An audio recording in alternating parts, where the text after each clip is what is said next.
입니다. 아멘.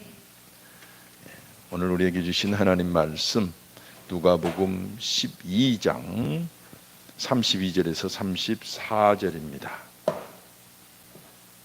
누가복음 12장 32절에서 34절까지 한 목소리로 받들어 읽습니다. 적은 무리여 무서워 말라. 너희 아버지께서 그 나라를 너희에게 주시기를 기뻐하시느니라. 너희 소유를 팔아 구제하여 낡아지지 아니하는 배낭 말라. 곧 하늘에 둔 바 다함이 없는 보물이니 거기는 도둑도 가까이 하는 일이 없고 좀도 먹는 일이 없느니라. 너희 보물 있는 곳에는 너희 마음도 있느니라. 아멘. 저는 오늘 누가복음 12장 32절에서 34절까지의 말씀을 가지고 경제적 자유를 위해라는 제목으로 여러분과 함께 은혜를 나눌까 합니다. 요즘 시대에 20, 30대 청년들이 생존과 경제적 자유를 위해서 몸부림을 치고 있습니다. 우리는 이것을 2030 세대라고 하죠. 왜냐하면 2030 세대가 이 사면초가에 이렇게 갇혀 있는 거예요. 취업난 얼마나 힘들고 어렵습니까? 또 결혼, 출산 문제. 요즘 이제 결혼도 안 하고 비혼 이로 많이 나가고 출산율이 0. 몇 프로 떨어져서 세계 최악의 저출산을 기록하고 있습니다. 그리고 또 주택난. 주택 하나 갖기 위해서 평생을 돈을 벌어야 되는 거예요. 그래서 이 사면초가에서 2030 세대가 고통받으면서 헤어나오려고 주식 열풍이 불고 있다고 하죠. 주식 열풍. 이 사람들은 이제 부동산 투자에서 막차를 놓쳤다는 그런 절박감 때문에 이 주식으로 몰리던데요. 그래서 실제로 2030 세대를 통계를 내보면 47%가 주식을 하고 있대요. 놀라워요. 그리고 앞으로 42%가 주식에 계획이 있다는 것입니다. 그래서 10명 중에 9명이 주식에 관심을 갖거나 실제로 주식에 투자하고 있어요. 그리고 이것을 다 어떻게 돈을 마련하느냐? 빚을 져서 그렇게 또 많이 해요. 그래서 30대 미만의 빚이 연간 1년 동안 162.5%가 증가를 했어요. 엄청난 증가가 아닐 수가 없어요. 여러분 20, 30대라면 어느 세대입니까? 세상을 고민하고 인생을 고민하고 또 철학을 논하고 우리 때 다 그랬지 않았어요? 문학을 논하고 기타를 치면서 여행도 하고 미래를 준비하고 그런 세대여야 되는데 경제적 자유를 위해서 몸부림을 쳐야 되는 그런 안타까운 그런 시대가 돼버렸어요. 그래가지고 영끌이네. 영끌이 뭐예요? 영혼을 끌어다가 투자를 한다 이거예요. 빚을 내서 투자하고 그래가지고 생사를 지금 뭡니까? 그런 결단에 막 그런 생사를 걸고 이런 일에 지금 매진하고 있습니다. 어떻게 보면 경제적 독립을 위한 몸부림으로 긍정적으로 볼 수도 있지만 한편으로는 씁쓸한 마음을 금할 길이 없죠. 근데 이 경제 문제는 신앙 문제에서도 대단히 중요합니다. 왜냐하면 여러분 예수님을 잘 믿고 싶어도 전도를 해보면 먹고 살릴 때문에 제일 힘들어해요. 먹고 살릴. 여러분들이 제일 교회 나오는데 지장이 뭐예요? 물론 가족 중에 핍박하는 분들도 계시겠죠. 그러나 대다수는 먹고 사는 문제 때문에 걸림돌이 되는 것입니다. 그래서 먹고 사는 문제 때문에 하나님을 즐거워하고 행복하게 살아야 될 그런 우리 성도들이 많은 지장을 그렇게 지장을 뭐라고 하죠? 지장을 겪으면서 세상에 올인하게 만드는 것이죠. 그래서 우리는 경제 문제를 반드시 신앙적으로 해답을 찾아야 됩니다. 돈 문제라 그러면 이 교회에서 이렇게 말하기가 좀 꺼린 그런 주제이기도 합니다. 그런데 오늘은 오랜만에 경제 문제를 한번 다루면서 여러분들에게 이 신앙의 문제에서 이 경제 문제를 반드시 해결하든지 해답을 찾든지 하시기를 축원합니다. 그래야 행복한 거예요. 할렐루야. 여러분 시편 62편 10절을 보면 포악을 의지하지 말며 탈취한 것으로 허망해지지 말며 재물이 늘어도 거기에 마음을 두지 말지어다 그랬어요. 우리는 돈 때문에 마음이 흔들리지 말아야 된다는 뜻입니다. 이 사단이라는 것은, 이 마귀라는 것은 우리를 돈의 노예로만 만든다고 생각하면 안 돼요. 오히려 이 돈에 대해서 많은 오해를 갖게 함으로써 경제적인 문제에 휘말리게 만드는 것입니다. 첫째로는 청빈이 최고 신앙이라고 그렇게 오해해요. 청빈, 가난하게 살아야 된대요. 영어 수거에도 교회에서 사는 쥐를 가장 가난한 사람으로 비유를 하죠. 전통적으로 기독교는 그걸 은근히 강조했어요. 근데 개신교는 그렇지 않습니다. 칼빈 이후로 잘 살아야 된다, 열심히 살아야 된다, 하나님 나라를 위해서 돈을 마음껏 써야 된다를 강조했어요. 이것이 이 자본주의의 기초가 됐습니다. 이 기독교 경제관이. 그러니까 여러분 오해를 하면 안 돼요. 기독교인이면 가난하게 사는 거예요. 이게 덕이 아닙니다. 가난하게 살면서 훌륭하게 살면 괜찮지만 우리는 가난하게 살면서 훌륭하게 사는 건 쉽지가 않아요. 그러니까 이건 오해의 하나라고 볼 수가 있는 것입니다. 둘째로는 헌금이나 돈 얘기만 하면 시험에 넘어가는 경우가 있어요. 여러분 말고 우리는 안 그러겠죠. 그런데 이것도 사단이 은근히 그렇게 하는 거예요. 그래서 경제적인 어려움에 빠져나오지 못하도록 하나님은 이 경제 문제를 해결해 주기를 원하시거든요. 그래서 사단은 그걸 손을 못 대게 하려고 그렇게 시험에 넘어가게 하는 거예요. 여러분 이거 대단히 우리가 중요시 여겨야 됩니다. 누군가가 시험에 넘어가신 분이 계시면 복의 얘기를 많이 해주셔야 됩니다. 아멘. 그리고 세 번째로는 아예 이 돈 문제는 금기사항으로 정해버려요. 교회에서. 그래서 저도 교육을 받을 때 교회에서는 돈 얘기, 헌금 얘기 많이 하지 말라고 그랬어요. 그것이 차라리 시험에 안 넘어가는 길이죠. 저도 그래서 거의 안 합니다. 하지만 오늘은 저와 여러분이 경제적인 자유를 누리기 위해서 사명감을 가지고 우리가 말씀을 나누고자 하는 것입니다. 네. 아멘. 경제적인 자유를 누리셔야 돼요.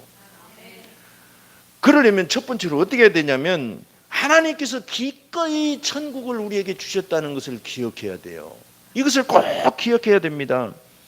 이 천국을 주셨다는 사실을 우리 영혼에 선포를 해주세요. 이것이 중요합니다. 아마 이 말씀은 이 시대 경제 문제로 허덕이는 이 시대를 향한 하나님의 격려의 말씀이라고 저는 생각을 합니다. 그래서 기꺼이 천국을 우리에게 주셨다 이 말씀을 하시는 거예요. 32절 보니까 너희 아버지께서 그 나라를 너희에게 주시기를 기뻐하시느니라. 이게 보통 문제가 아니에요. 죽어서 천국 간다는 얘기, 그 얘기를 지금 하시고자 하는 게 아닙니다. 우리는 당연히 천국 가니까 그 얘기는 우리는 고민하지 말자고 누누이 얘기합니다. 우리 믿는 사람이라면 이제 천국 각오한 거고는 걱정하지 마세요. 중요한 건 이 땅을 어떻게 천국으로 일고 가면서 잘 사느냐, 이것에 관심을 가져야 됩니다. 아멘. 믿음은 그거예요. 그래서 33절 보면 곧 하늘에 둔 바 다함이 없는 보물이니 거기는 도둑도 가까이 하는 일이 없고 좀도 먹는 일이 없느니라 그랬어요. 예전에 제가 어렸을 때 우리 친구가 자전거를 타고 이 방천 둑을 달려오더라고요. 그 친구는 자전거를 못하는 친구인 줄 알았는데 그날 자전거를 타고 막 오는 거예요. 야, 너 좋겠다, 자전거 탄다. 그러니까 이 친구가 깜짝 놀라고 자빠지는 거예요. 왜 그랬는지 아십니까? 이 친구는 뒤에서 누가 자전거를 잡아주고 지금 계속 달려오고 있는 줄 알고 지금 막 신나게 온 거예요. 그러다가 제가 혼자 탄다는 걸 알려주니까 그냥 자빠져 버린 것입니다. 이게 대단히 영적 원리에서 중요한 원리예요. 우리는 문제를 바라보면 항상 자빠지게 되어 있습니다. 하지만 앞을 향해서 목표를 바라보고 누군가가 뒤에서 나를 붙잡아준다는 믿음을 갖고 있으면 넘어지질 않아요. 이것이 대단히 중요합니다. 그래서 우리는 천국을 바라봐야 돼요. 아멘. 그래서 34절 보니까 너희 보물 있는 곳에는 너희 마음도 있느니라 그랬습니다. 천국은 어떤 곳입니까? 완전히 경제 정의가 실현되는 곳입니다. 천국 백성이 살아가는 이 땅도 그렇게 되어갈 수 있다는 가능성을 말씀하시는 거예요. 천국만큼 완전하진 않습니다. 분명히 천국을 약속하시고 이 땅을 천국으로 일고 가라고 우리에게 능력도 주시고 사명을 주셨지만 이 땅이 천국 되는 건 아니에요. 그러나 우리가 사는 지역을 누룩처럼 교회와 가정과 직장을 내가 있는 그곳은 천국이 되도록 일고 갈 수 있는 능력을 우리에게 주셨다는 것입니다. 아멘. 이 점을 계속 바라봐야 되는 거예요. 아멘. 그래서 우리는 이미 천국 시민이라는 것입니다. 이걸 우리는 믿어야 돼요. 예수 믿는다는 게 대단히 중요해요. 그래서 예수를 믿고 내가 천국 시민이고 구원받은 자임을 확신하고 시작해야 돼요. 내가 이 천국 시민이기 때문에 나는 빈민이 아니다. 따라서 합시다. 나는 천국 시민이다. 빈민이 아닙니다. 요 정신이 모든 풍요를 불러일으키고 풍요 정신을 회복시켜주는 대단히 중요한 선포입니다. 아시겠죠? 그래서 여러분 천국을 우리에게 기꺼이 주시기를 기뻐하신다는 것을 우리는 기억하라는 것입니다. 아멘. 이 말씀이 모든 공급의 풍요의 시작점이에요. 우리는 막 애를 쓰거든요. 소용없습니다. 내가 누구인지를 먼저 아는 것이 중요해요. 나는 천국 시민인 것입니다. 아멘. 이 땅에서 어렵게 살아가고 비록 모양은 이 모양이지만 나는 천국 시민이다. 이 정신이 시대를 이기고 하나님의 공급을 이 땅에 끌어내리는 중요한 믿음의 시작점인 것입니다. 아멘. 그래서 천국의 마음을 꽂으면 끊이지 않는 샘물이 우리에게 공급된다는 거 오늘 말씀에 분명히 약속하고 계시는 것입니다. 그래서 33절 보니까 곧 하늘에 둔 바 다함이 없는 보물이니, 다함이 없는 보물, 끊이지 않게 나온다는 거예요. 기가 막혀요. 물만 끊이지 않게 나와도 샘물이라고 그러고 생수라고 그러는데 보물이 그렇게 나온다면 얼마나 좋아요.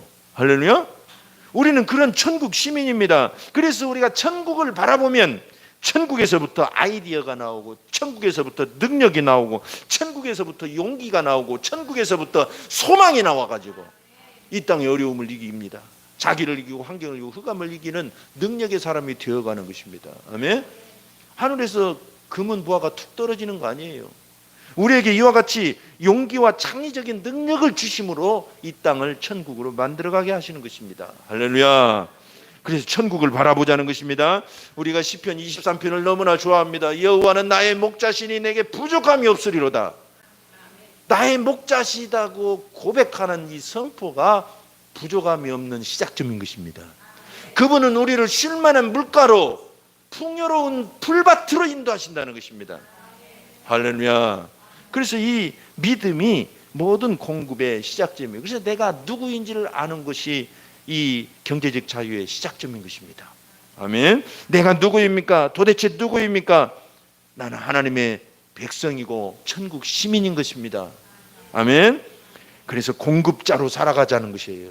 올해 표가 4개 있는 곳에서 영적 부모로 살라. 이게 뭐예요? 공급자로 사는 거예요. 할렐루야. 우리는 공급자로 이 땅을 살아갈 때 재물에 매여 있지 않는 능력을 우리는 갖게 됩니다. 아멘. 가치관, 재물, 세상의 가치관과 재물의 노예가 되지 마세요. 우리는 공급자인 것입니다. 아멘. 그래서 에덴은 왜 그렇게 우리가 에덴을 그리워합니까? 그건 에덴은 천국의 모델하우스였거든요. 얼마나 아름답고 풍요롭고 우리가 이기고 정복하고 인간관계도 완벽했어요. 부부간에 너무나 관계가 좋아가지고 다 홀딱 벗고 살아도 단점이 안 보였어요. 빛이 나니까 그것입니다. 그것이에요. 그래서 완벽한 곳이었어요. 천국이 이와 같이 완벽하다는 모델 하우스예요. 에덴을 주셨다고 에덴에서 영원히 살게 하시지 않았습니다. 천국으로 데려가실 텐데 그만 그것을 놓쳐버렸죠. 죄 때문에 놓쳐버렸어요. 우리는 원래 천국에 이 에덴 동산에서 만들어질 때 어떤 사람이었냐면 창세기 1장 28절 보니까 하나님이 그들에게 복을 주시며 하나님이 그들에게 이르시되 생육하고 번성하여 땅에 충만하라. 땅을 정복하라. 바다의 물고기와 하늘의 새와 땅에 움직이는 모든 생물을 다스리라 하시니라. 정복하고 다스리는 사람으로 우리를 만드셨어요. 할렐루야. 우리는 쩔쩔매고 끌려다니는 사람이 아니라 정복하고 다스리는 사람으로 만드셨다는 것을 기억하셔야 됩니다. 그래서 신명기 8장 18절에 보니까 내 하나님 여호와를 기억하라. 그가 네게 재물 얻을 능력을 주셨습니다. 이같이 하심은 내 조상들에게 맹세하신 언약을 오늘과 같이 이루려 하심이니라. 아멘. 에덴 동산을 잃어버려서 모든 걸 다 잃어버린 게 아니에요. 다시 하나님이 회복해 주시겠다는 겁니다. 아멘. 다시 이스라엘 백성을 부르셔서 그들에게 재물 얻는 능력을 주시고 땅을 정복하는 능력을 주신 것입니다. 예수 믿는 사람도 예수 안에서 다시 그 능력을 회복해 주시고 계시는 것입니다. 우리는 대단히 영광스러운 은혜 가운데 살아가요. 그래서 경제적 자유를 하려는 첫 번째 우리 해야 될 일은 뭐냐면 우리가 누구인지 다시 점검하는 것입니다. 내가 예수님을 제대로 안 믿고 있다면 제대로 믿기를 결심하시고 예수님만이 구원자이심을 입으로 시인하고 아멘. 그렇게 하면 경제적 자유의 첫 단추를 제대로 끼운 것입니다. 두 번째는 어떻게 할까요? 가난의 영을 점검해야 됩니다. 뭘 점검해요? 가난의 영. 영이라고 하면 가난의 영이 있느냐 없느냐 그럴 수 있으니까 영은 또 정신이란 뜻도 있습니다. 혼이란 뜻도 있고 그래요. 성경에 보면. 그러니까 가난의 정신을 점검해야 돼요. 여러분 부자가 3대 망해도 3대에 간다. 뭐 가난을 대물림했다. 여러분 그 말에 속지 마세요. 가난은 대물림되지 않습니다. 가난의 정신이 대물림되는 거예요. 부자가 망해도 왜 3대를 갑니까? 부자 정신이 살아있기 때문에 살아갈 수가 있는 것입니다. 아멘? 정신의 문제고 영의 문제인 것입니다. 그래서 우리가 이 경제적 자유를 하려면 누리려면 가난의 영을 점검해서 이걸 뿌리 뽑아야 되는 것입니다. 우리는 하나님의 백성이고 천국 시민이에요. 아멘. 잘못된 정신, 잘못된 영으로 고통받고 살아갈 이유가 없는 것입니다. 그래서 경제적 자유를 누리는 사람 누구예요? 도대체 재산이 많고 유산이 많아가지고 아무것도 일하지 않아도 여행하면서 노는 사람이 그런 사람이 경제적 자유를 누립니까? 오늘 32절에 보니까 적은 무리여 무서워 말라 그랬어요. 적은 무리가 뭐냐? 요즘 말로 말하면 삶에 매여 사는 소시민들입니다. 적은 무리들.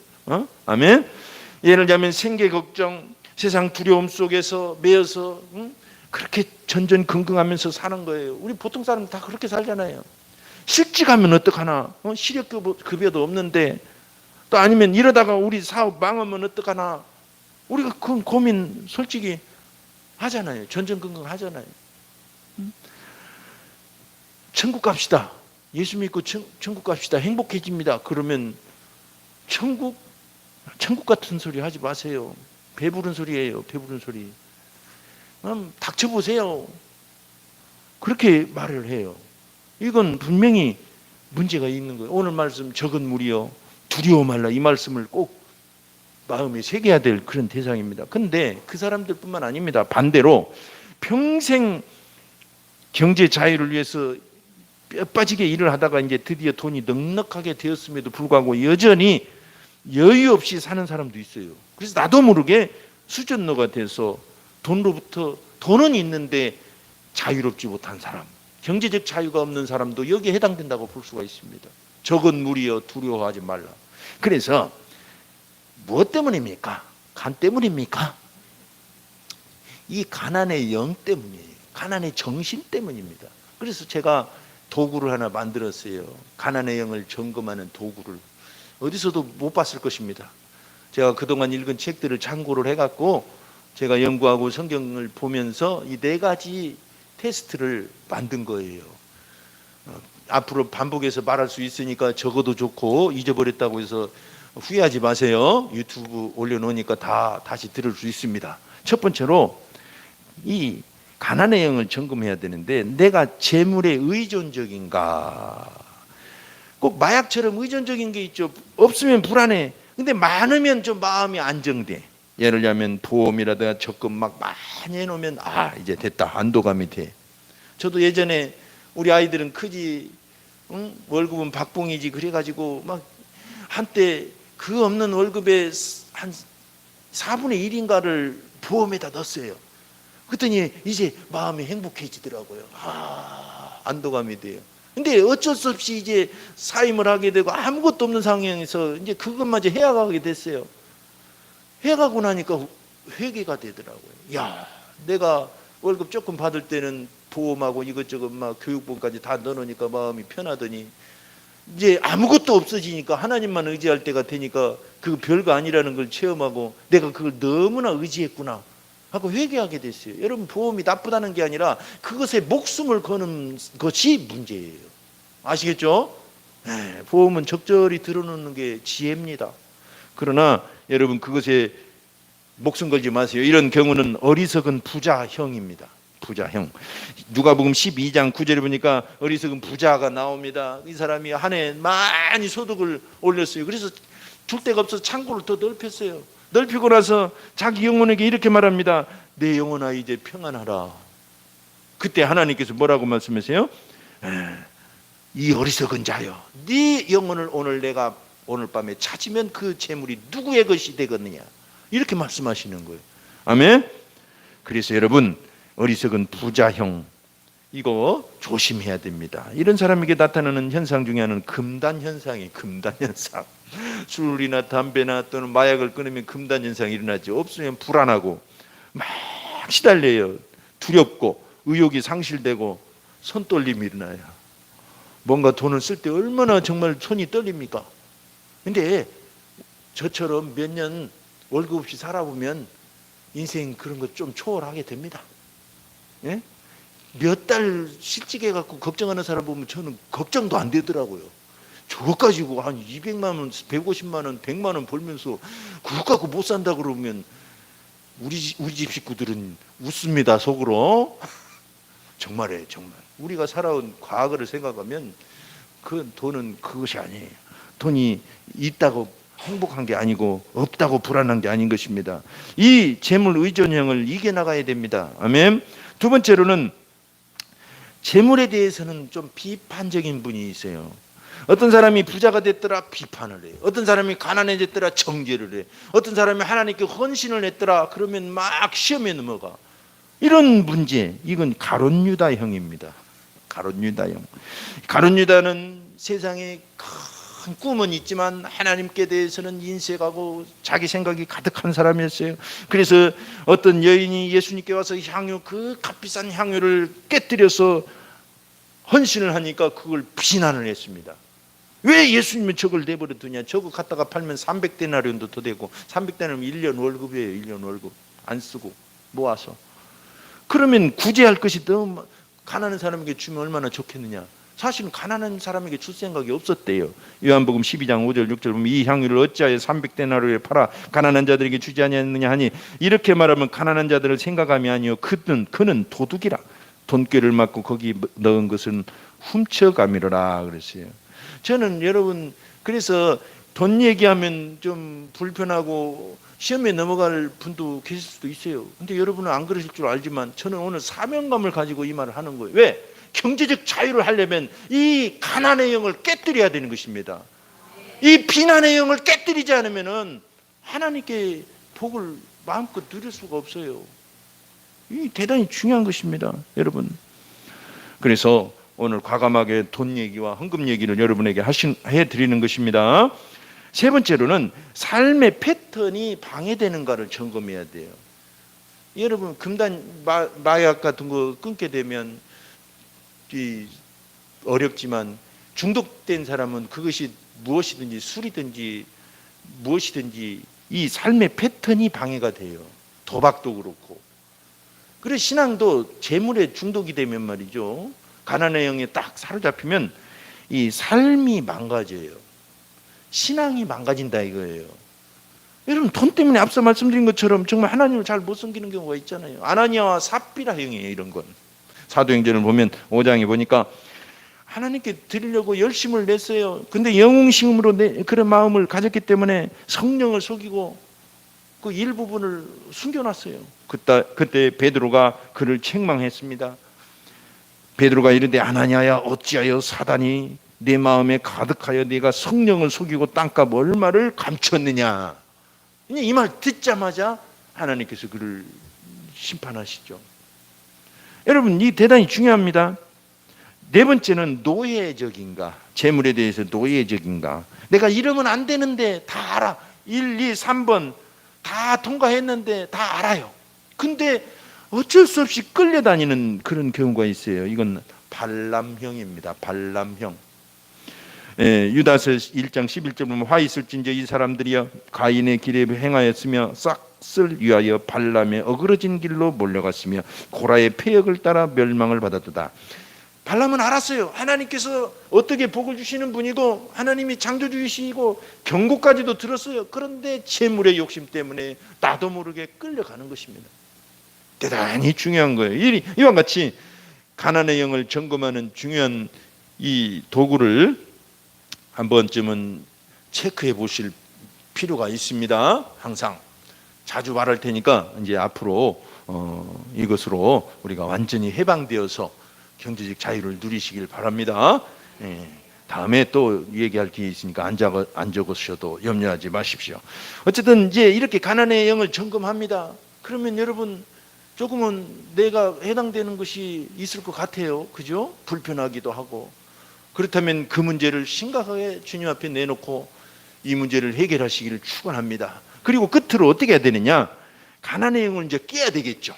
이 영을 깨뜨려야 돼. 이 정신을 깨뜨려야 됩니다. 우리 속담에 가난은 나라님도 구제 못한다 그랬어요. 여러분 경제적 발전은 이거 쉽게 되지 않습니다. 우리나라가 이렇게 경제적 발전을 급속도로 하게 된 것을 한강의 기적이라고 그래요. 이 밑바탕에는 물론 새마을 운동이 있었고 그 밑바탕에는 기독교 새마음 운동이 있었고 그 많은 고문들과 이 경제 개발을 위해서 우리 기독교인 지도자들이 많이 애를 썼어요. 박정희 대통령 시절에 도와서 그 대통령을 도와가지고 지금도 교회에서 얼마나 애를 쓰고 있습니까? 어쨌든 이 가난의 영을 깨는 거 그렇게 쉬운 게 아닙니다. 오늘 33절에 보니까 너희 소유를 팔아 구제하여 낡아지지 아니하는 배낭을 만들라 그랬어요. 하늘에 보물을 쌓아두라고 말씀하십니다. 이 대단히 중요해요. 가난의 영을 깨기 위해서는 하늘에 보물을 쌓아두래요. 그곳은 도둑도 없고 좀도 먹지 않고 손해도 보지 않고 강탈도 당하지 않는다 그랬어요. 저는 말이죠, 앞서 말씀드린 것처럼 수십 년간을 기적으로 살았어요. 우리 친구들이 어떻게 생존했냐고 그래요. 생존. 정말 그래요. 네. 작년 올해는 코로나 사태 때문에 교회들이 정말 어려워졌어요. 교인들도 줄어들고 헌금도 반으로 줄고 우리 교회도 교인도 줄고 헌금도 많이 줄었어요.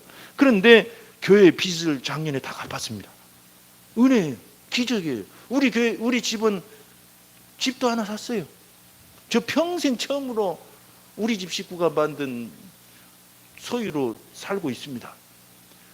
올해 들어서 새 차도 하나 샀어요. 우리 딸이. 여러분 이 기적입니다. 그래서 제가 돈이 없어서 이 말을 하는 거 절대 안 하니까 오해 없이 들으시라고 이 말씀을 하는 거예요. 아시겠죠? 정말로 순전히 저와 여러분이 복을 위해서 이 일을 하자는 것입니다. 그래서 첫 번째로 가난의 영을 깨려면 하나님께 부요해야 됩니다. 이게 대단히 중요해요. 누가복음 12장 21절 보면 자기를 위하여 재물을 쌓아두고 하나님께 대하여 부요하지 못한 자가 이와 같으니라. 오병이어 사건을 보면 어린아이가 엄마가 싸준 이 두 끼 빵과 물고기 가지고 남녀노소 한 2만 명을 먹인 기적이 기록되어 있습니다. 여러분 대단히 중요합니다. 어쩌면 밤늦게까지 이제 있을지 모르니까 이거 저녁까지 먹고 갈 그런 심산으로 이 아이는 갖고 있었는데 제자들이 먹을 거 찾으러 돌아다니는데 딱 걸린 거예요. 야, 너 좀 그게 좀 줘봐. 예수님이 찾으신다. 그러니까 기꺼이 예수님 말씀에 순종해서 내어 드리잖아요. 애기들이 뭐 먹을 거 달라 그러면 먹다가 주던가요? 잘 안 주잖아요. 근데 이 아이는 물고기 떡 5개와 물고기 2마리를 기꺼이 예수님께 드려요. 하나님께 부요한 것입니다. 그 결과 장정만 5,000명, 남녀노소 한 2만 명이 먹고도 12강주리에 남는 기적을 경험한 거예요. 할렐루야. 하나님께 부요한 자가 이와 같습니다. 두 번째로는 가난의 영을 깨려면 주머니를 열어야 돼요. 주머니 열라고 하면 앞서 말씀드린 것처럼 아유 가난해서 먹고 죽을 것도 없어요. 벼룩이 간을 내 먹죠. 그러면 그 사람은 결코 부요의 길을 갈 수 없어요. 가난의 영이 쌓이면 그런 생각 들게 돼 있더라고요. 저도 경험을 해보니까. 돈이 없으면 친구에게 커피 한 잔을 못 사요. 있어도 못 사. 이거 오늘 저녁에 밥 먹어야 되니까. 그러니까 이해는 돼요. 그런데 우물물을 보세요. 우물물은 안 쓰면 말라버립니다. 계속 퍼써야 되는 거예요. 마찬가지입니다. 우리의 영혼에는 하나님께서 넣어주신 놀라운 풍요가 있는데 그것을 자꾸 막아버리면 안 되는 겁니다. 열어야 되는 것입니다. 대단히 중요해요. 그래서 잠언 11장 24절에 흩어 구제하여도 더욱 부하게 되는 일이 있나니 과도히 아껴도 가난하게 될 뿐이니라 그랬어요. 그래서 오늘 말씀해 보니까 너희 소유를 팔아 구제하여 그랬잖아요. 구제하라는 말이 나와요. 놀랍죠? 구제하라는 말은 말 그대로 자비와 긍휼을 베풀어라. 자선과 가난한 자들에 대한 기부금을 줘라. 이런 뜻입니다. 준다는 뜻이 구호품이에요. 그래서 주는 자는 받는 자보다 복되다는 말씀이 거기에 있는 것입니다. 왜? 이렇게 주머니를 열 때 내 것만 나가는 게 아니라 그곳에서 그 열려진 구멍을 통해서 하나님의 은혜가 들어오기 때문에 그렇습니다. 하늘의 문이 열리기 때문에 그러는 거예요. 여러분, 세상에는 충분히 먹고 살 만큼 하나님께서 공급해 주시잖아요. 여러분, 해마다 인류가 먹고도 남는 것이 2배도 넘는데요. 근데 왜 굶어 죽는 사람이 생기느냐? 주머니를 선진국들이 잘 안 열기 때문에 그래요. 우리나라가 그동안 도움을 많이 받은 나라인데 OECD 국가 중에 그 경제 수준에 비해서 외국에 베푸는 게 너무 적대요. 우리 부여를 유지하고 더 발달시키려면 하나님의 원칙대로 우리도 가난한 자를 많이 도와야 됩니다. 물론 우리 국민들 중에도 없이 사는 분도 계시지만 해외에는 난리가 아니거든요. 못 먹고 사는 사람이 너무 많아요. 굶어 죽어요. 그냥 죽어. 그러니까 우리가 혹간 해외 할 때 국가를 축복하시고 또 더 많이 베푸는 나라가 되기를 위해서 기도해야 될 줄 압니다. 어쨌든 이 주머니를 여는 것입니다. 그래서 누가복음 3장 11절에 보니까 대답하여 이르되 옷 2벌 있는 자는 옷 없는 자에게 나눠줄 것이요 먹을 것이 있는 자도 그렇게 할 것이니라. 아멘. 옷 2벌 없으면 냄새나서 어떻게 살아요? 그죠? 한 벌 갖고 그런 뜻이라기보다는 어쨌든 여유가 있으면 나누라는 것입니다. 우리 속담에 콩한 쪽도 나눠 먹는다고 하잖아요. 나누라는 것입니다. 이것이 복의 길인 것입니다. 아멘. 이것이 가난의 영을 깨는데 중요한 원리예요. 이 주머니를 열고 나누는 이 습관이, 성경에 보면 도벽을 깨는 방법을 말씀하세요. 이 도벽에 시달리는 분이 있잖아요. 우리 주변에 보면 저도 몇 분을 봤는데 평생 도벽에 못 헤어나와요. 이건 악한 영의 작동이기 때문에 쉽게 되지 않습니다. 교도소 들어갔다 나와도 소용이 없어요. 나온 그 다음날 또 도둑질하러 나가요. 이건 도벽의 영 때문에 그런 것 같아요. 악한 영. 그런 것처럼 가난의 영도 마찬가지입니다. 도둑처럼 나쁜 건 아닌데 같은 악한 영처럼 헤어나기가 힘들어요. 도벽의 영은 어떻게 나오라고 그랬냐면 성경에 보니까 에베소 4장 28절 도둑질하는 자는 다시 도둑질하지 말고 돌이켜 가난한 자에게 구제할 수 있도록 자기 손으로 수고하여 선한 일을 하라. 그러니까 자기가 땀을 흘려서 벌어서 그걸 구제하다 보면 도벽이 치유된대요. 조세형을 보세요. 물방울 다이아몬드라는 말 처음 들어봤잖아요. 그 사람 때문에. 그 사람이 교도소 나오자마자 인기를 끌었어요. 여기저기 오락 프로그램에, 예능 프로그램에 초대받아서. 그러더니 얼마 후에 또 일본 가서 도둑질하다 잡혀버렸어요. 말년을 감옥에서 지내고 지금 어디 있는지 모르겠어요. 왜 도벽이 치유가 안 됩니까? 그는 예수 믿었다고 그러고 막 책도 쓰고 강연도 다니고 그런 사람이 왜 치유가 안 됩니까? 그는 딱 나오자마자 어떤 사람과 인터뷰하는데 제 속으로 틀렸다 그런 생각이 들더라고요. 왜냐하면 나와가지고 딱 하는 말이 진짜 큰 도둑은 담 밖에 있고 작은 도둑은 담 안에 있더라 이 말을 하더라고요. 그렇게 사회적으로 책임을 돌리면 안 됩니다. 내가 크게 졌든 작게 졌든 자기 죄를 탓하고 회개해야 안 되는데 첫째 크게 잘못됐고 둘째는 뭐냐면 다른 사람을 돕는데 어떻게 돕느냐?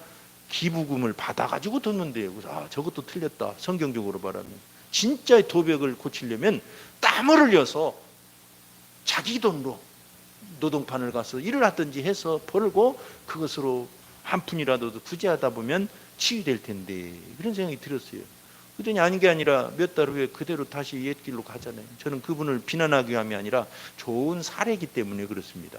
이와 같이 도백도 쉽게 해결되지 않습니다. 성경은 분명히 방법을 제시하고 계세요. 그런 것처럼 가난의 영도 쉽게 제거되지 않아요. 가난의 정신 별 노력을 다해도 잘 안 됩니다. 근데 오늘 말씀에 보니까 이렇게 주머니를 열 때 효율적으로 가난의 영이 깨지기 시작한다는 것입니다.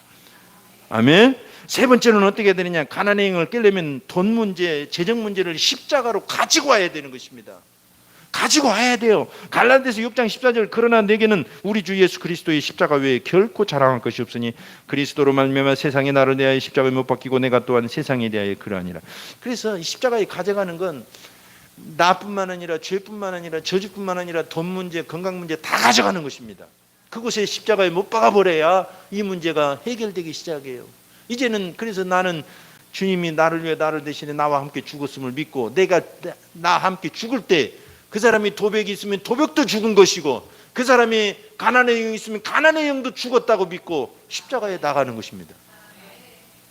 연약한 사람은 연약함도, 절망적인 사람은 절망도 십자가에 못 박겠다는 걸 믿고 함께 나아가는 것입니다. 아멘. 이렇게 십자가에 가지고 가시기를 축원합니다. 삭개오를 보면 삭개오는 예수께 나와서 그 가난의 영을 깨뜨렸어요. 그가 왜 가난했을까요? 세리였고 세무서장이었는데 돈 엄청 많았어요. 근데 그는 주머니를 펼 줄 모르고 동족을 생각할 줄 모르고 동족에 등쳐먹는 사람이었기 때문에 가난의 영에 시달리던 사람이에요. 그러다가 예수님을 만나서 마음의 해방을 누리고 있는 재산을 절반을 쪼개서 가난한 자에게 놔주고, 또 자기가 토색한 게 있으면 5배로 갚겠다고 선포를 합니다. 완전히 사람이 바뀌어요. 아멘. 경제적 자유를 누린 것입니다. 끝으로 결단을 해야 됩니다. 가난의 영을 깨뜨리기 위해서. 그래서 나를 주님께 온전히 맡겨야 돼요. 우리는 적절할 때 시어머니가 열쇠를 며느리에게 맡긴다고 그러잖아요. 그런 것처럼 우리는 우리의 소유권을, 우리의 열쇠를 주님께 맡겨드리는 것입니다. 내 인생은 주님의 것이다라고 선포할 때 하나님께서 만지시기 시작하는 거예요. 우리는 목욕탕 가면은 맡기지 않는 귀중품은 책임질 수 없다고 그러잖아요. 걱정돼가지고 갖고 가면 물에 들어가고 잃어버리고 그래요. 맡겨야 돼요. 근데 주인은 맡긴 것만 책임을 져요. 하나님도 마찬가지입니다. 하나님께 맡긴 것, 건강을 맡기면 건강을, 시간을 맡기면, 재물을 맡기면, 내 운명을 맡기면 맡긴 것만 책임을 지셔요. 마치 운전대처럼 운전대를 완전히 드려야죠. 우리는 막 혹시 하나님이 내 거 다 먹어버리진 않을까? 막 그 양반 배도 큰 것 같던데, 막 입도 큰 것 같은데, 그러면 안 돼요. 하나님은 공급자이십니다. 우리 걸 삥 뜯으려고 그러신 거 아니에요. 우리 거 먹어서 얼마나 먹겠어요, 그죠? 하나님은 공급자세요. 그래서 여러분, 하나님께 우리를 과감하게 맡길 필요가 있는 것입니다. 맡긴 것은 반드시 책임을 져요.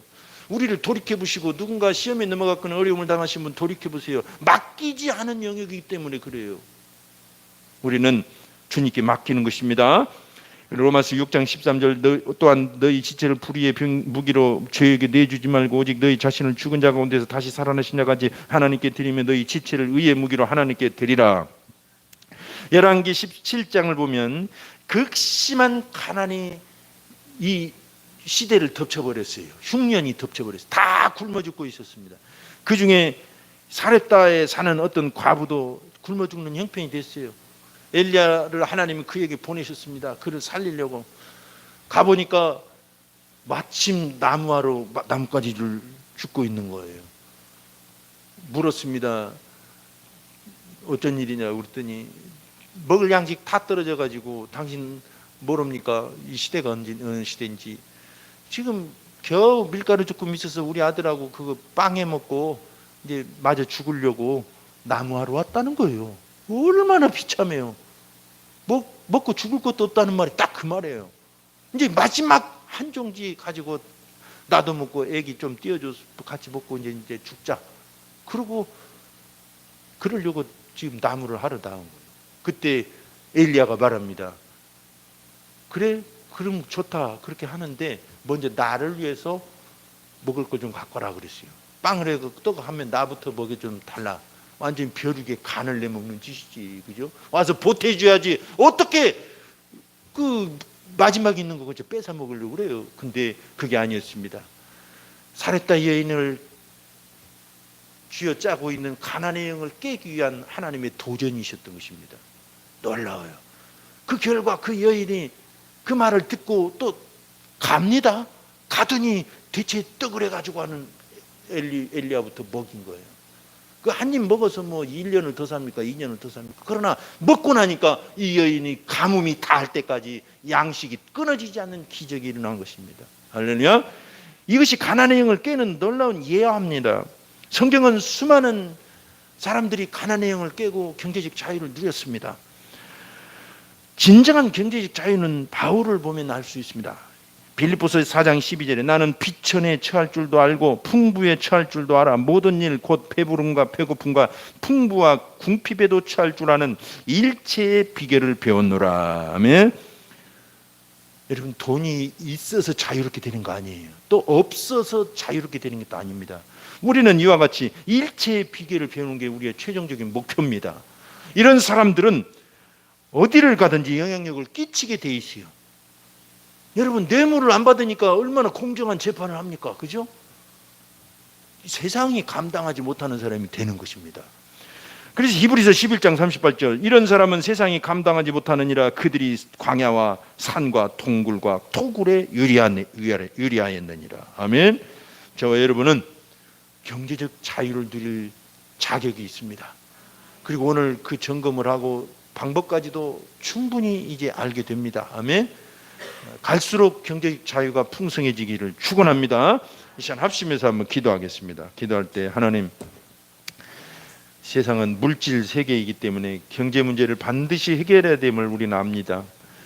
그런데 평생 어떤 경제 문제에 내가 매여서 살 수는 없습니다. 주여, 내가 이것을 이기든지 넘어가든지 정복하든지 어떻게든지 천국을 이 땅에 갖다 주시든지 나를 자유케 하여 주옵소서. 근데 오늘 본문에 보니까 첫 번째로 가나안의 영을 깨뜨리라고 그랬어요. 그리고 우리는 풍요로운 사람임을 선포하면서 내가 천국 시민임을 선포하면서 살아갈 때 여러분은 자유롭게 사는 자신을 발견하고 행복해질 것입니다. 풍성해질 수도 있고 안 풍성해질 수도 있어요. 그러나 분명한 건 경제적으로 자유롭게 된다는 것입니다. 그러면 아이러니하게도 더 풍성하게 살더라고요. 근데 그건 우리가 보너스고 이 시간 한번 나는 경제적 자유를 누리는 천국 시민입니다. 나는 가난의 영에 시달리지 않습니다. 기도합시다. 할렐루야. 주여.